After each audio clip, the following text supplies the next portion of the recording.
पिछले वीडियो में हमने पदार्थ के प्रकार पर चर्चा किए थे। पारदर्शी पदार्थ, पारभासी पदार्थ और अपारदर्शी पदार्थ किए थे ना। हाँ। तो अब हम देखेंगे परावर्तन। अब जो हम पढ़ रहे हैं वो चैप्टर का मेन चैप्टर है, मतलब जो प्रकाश का चैप्टर का जो नाम क्या था, प्रकाश का परावर्तन। तो वो अब शुरू हो चुका है। क्या शुरू हो चुका है? प्रकाश का परावर्तन। तो वो जो ये सब जो हम लोग इसके बारे में पढ़ना जरूरी था, इसी पढ़ेंगे तब हम प्रकाश का परावर्तन समझ में आएगा। तो परावर्तन हम पहले समझ लेते हैं। किसी भी चीज का परावर्तन, अगर हम गेंद को दीवार पे मारते हैं तो वो वापस आता है ना। हाँ। वापस आता है। तो किस चीज का परावर्तन हुआ? गेंद का परावर्तन। अगर हम गेंद को जमीन पे मारे तो वो फिर ऊपर उछलता है, तो वो परावर्तन हुआ, गेंद का परावर्तन हुआ। अब जिस चीज पर उसको मारे वही ने उसको वापस परावर्तित कर दिया है। हाँ। उसको हम क्या कहेंगे? परावर्तक सतह। क्या कहेंगे? परावर्तक सतह। और यहाँ पे परावर्तन किसका हो रहा है? गेंद का। फुटबॉल मारेंगे दीवार पे तो वो फिर परावर्तित होगा। तो यहाँ पे परावर्तन किसका होगा? फुटबॉल का। और परावर्तक सतह कौन होगा? दीवार। अगर जमीन पे मारे तो फुटबॉल का परावर्तन होगा और जमीन उसका क्या होगा? परावर्तन सतह।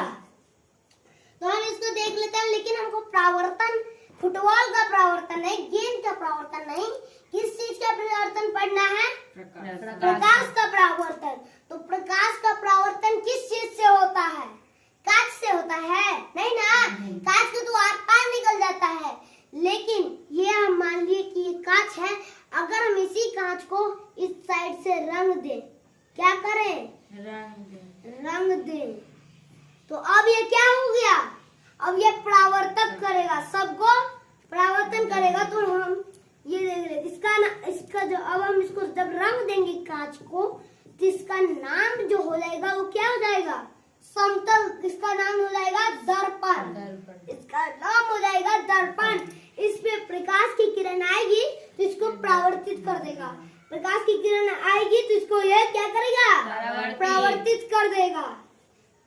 तो ये हम क्या, प्रकाश का परावर्तन। तो अब ये दर्पण जो है, ये जो दर्पण है, इस दर्पण के भी तो प्रकार होते होंगे। तो दर्पण दो प्रकार के, समतल दर्पण और गोलीय दर्पण। तो हम देख रहे थे दर्पण के प्रकार। तो ये जो भी हम दर्पण पा रहे हैं वो कौन सा दर्पण है? समतल दर्पण है। और गोलीय दर्पण होता है तो उस पर हम चर्चा भी नहीं करेंगे। पहले हम ये देखेंगे, ये जो परावर्तन हो रहा है, ये जो हमारा दर्पण है, ये परावर्तित हुआ तो जरूरी थोड़ी है किधर से जाए, इधर से भी जाएगा, किधर से जाएगा। लेकिन ऐसे क्यों नहीं जाता है? क्योंकि परावर्तन के भी कुछ नियम होते हैं। क्या होते हैं? परावर्तन के भी कुछ नियम होते हैं। तो उन नियमों को पढ़ने से पहले हमको कुछ चीजें जाननी जरूरी है। तो हम पहले वो चीजें जान लेते हैं। तो क्या है? ठीक है, पहले हम एक दर्पण पार लेंगे। यहाँ पे अभी हमारा कांच है, अभी हम इसको रंग दे रहे हैं। अब ये हमारा क्या हो गया? दर्पण हो गया। अब इस पे हम ये किरण गिराए। अब ये भी जरूरी है कि इस किरण का नाम क्या है। अभी जिस बिंदु पे गिरा है इसका नाम। अब यहाँ से कभी लंब खींच दिए, ये जो अभी लंब खींच दिए इसका नाम। और यहाँ से जो परावर्तित हुआ इसका नाम। इन दोनों के बीच जो कोण बना रहा है इसका नाम। इन दोनों के बीच जो कोण बना रहा है इसका नाम। तो सबका हम नाम देखेंगे। इसका नाम क्या होगा? आपतित किरण। क्या होगा? आपतित किरण। आपतित किरण। क्या होगा? आपतित किरण। तो अब आपतित किरण का पहले परिभाषा भी देख लेते हैं। मतलब कि दर्पण पर पड़ने वाली किरण को, दर्पण पर पड़ने वाली किरण को हम क्या कहते हैं? आपतित किरण। दर्पण पे ये किरण आ रहा है तो इसका नाम हुआ आपतित किरण। क्या नाम हुआ? आपतित किरण। अब यहाँ पे इस बिंदु पे जा रहा है तो इसका नाम हम ये आपतित किरण है। आपतित किरण इस बिंदु पे पड़ रहा है तो दोनों नाम को हम जोड़ा तो क्या हुआ? आपतन बिंदु। इसका नाम क्या हो गया? आपतन बिंदु। अब ये किरण परावर्तित होके जा रही है। और ये है तो किरण ही ना, ये है तो किरण ही ना। जिसका हम नाम रख दे कि ये परावर्तित किरण है।